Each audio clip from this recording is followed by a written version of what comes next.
former Chico business owner shares his take on why he's facing human trafficking charges. Plus, new developments, more teens linked to car thefts. What the Chico Police Department want you to know to reduce the risk of becoming a victim. And Redding's new city manager is officially on the job. We'll introduce you to William Tarbo.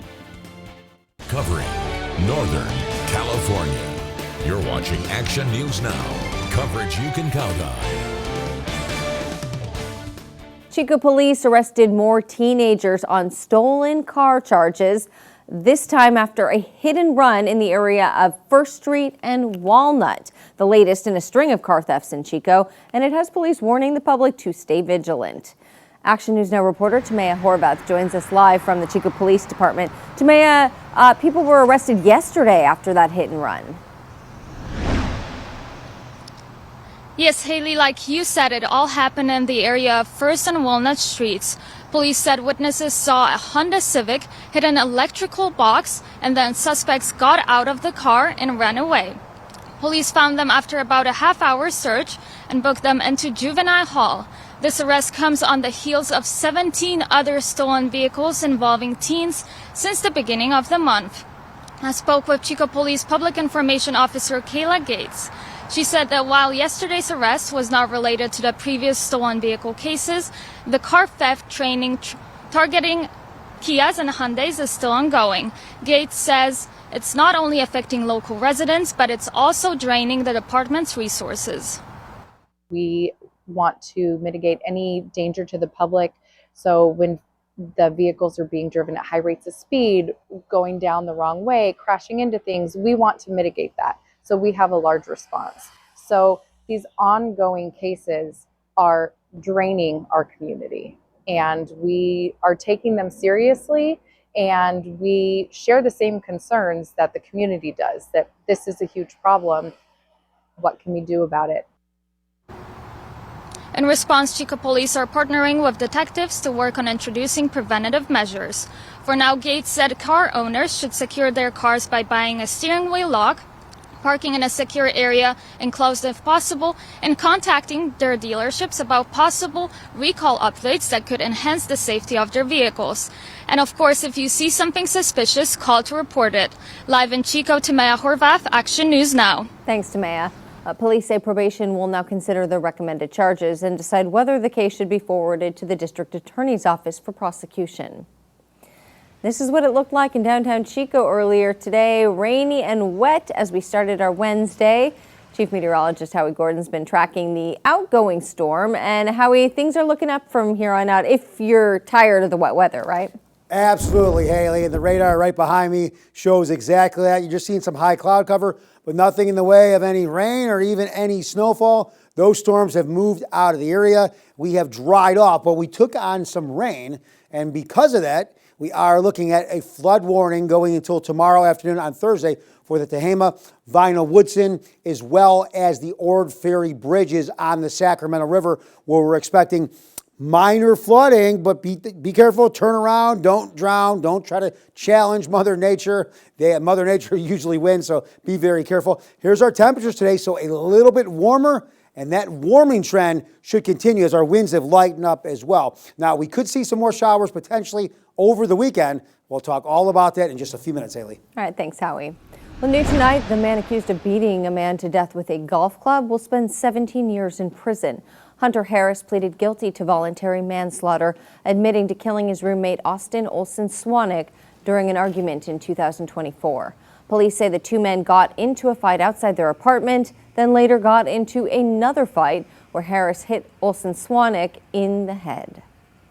New tonight, the former owner of Mezzimoon and Chico Wings Unlimited in Chico, Amin Tikin, has been charged with human trafficking. Documents filed by Attorney General Rob Bonta this month accuse him of committing the labor-related crime in Yuba and San Francisco counties in 2022. Charges include human trafficking and grand theft of wages from 3 employees and 2 counts of grand theft from Bank of America and the Small Business Association. Tikin told Action News Now today that he was already cleared of similar charges at the local level, but that ICE got involved because it was immigrant-related. He said he cannot share more until the case goes to trial on March 11th, but that he's confident he'll be cleared of charges.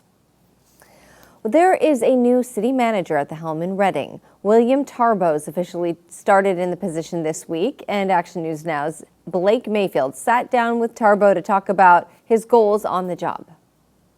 William Tarbo is a San Francisco native with previous experience working in the cities of Benicia and Concord. He says he and his family chose to come work in Reading as the city aligns more with their values. We wanted to have more of a connection to community and feel that we're part of something in which there's a little commonality about how to raise your family, what kind of ideals you have, goals, and this is pretty beautiful. In his new role, Tarbo will be paid $295,000 a year annually, with his benefits package estimated at $359,000 a year. Tarbo's coming into his position as city manager with a few things on his plate, including how to increase sales tax revenue, staffing levels within the city of Reading, and also balancing budget issues. It's certainly the number one thing on the agenda for me as far as just internal machinations is getting a handle on that and getting a plan in place. Tarbo says activities like fishing, hiking, and outdoor recreation helped sell him on moving his family to Shasta County. Plus the equestrian opportunities up here, get a little bit more settled, probably looking at getting another ranch, something of that nature. Tarbo takes over the role after previous city managers Barry Tippin and Steve Bade retired, and city personnel director Carrie Kibler returned to her role after serving in the interim. Reporting in Reading, I'm Blake Mayfield, Action News Now. Tarbo was selected by City Council for the post last December. New tonight, Shasta County Supervisor Kevin Cry is recovering from a cardiac episode. He checked himself into Mercy Medical Center yesterday morning, and I spoke with him today about his recovery. How are you feeling right now? I'm doing great. I feel really fortunate that I've got great medical care and a very loving and doting wife, and even a lot of my staff and my companies have really just leaned in and pitched in various ways. When are you expected to be home and just back to work? I'm supposed to be discharged likely tomorrow morning or early afternoon. The one thing I really take from this, especially since my cancer diagnosis, was really listen to your body and, take the necessary precautions to go get checked out. Because had I not had the cancer diagnosis, I probably just would have, gone to the board meeting, and my cardiac issues would have been much more severe. As for his role as a county leader, Cry told us he's not stepping back from his current role and will be running for re-election in June. His family asks that people honor their privacy and say they're thankful to the community for the support and well wishes.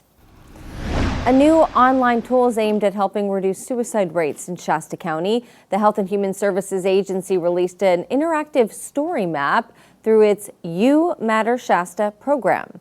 Action News Now reporter Jesse Angelo joins us live in Reading. Jesse, the suicide rate in Shasta County is twice the state average. That's right, Haley. According to HHSA, the suicide rate in Shasta County is 25.2 people per 100,000. The statewide average is just 10.3. County health officials say they hope their new online map is going to raise awareness for suicide prevention and give people practical ways to help.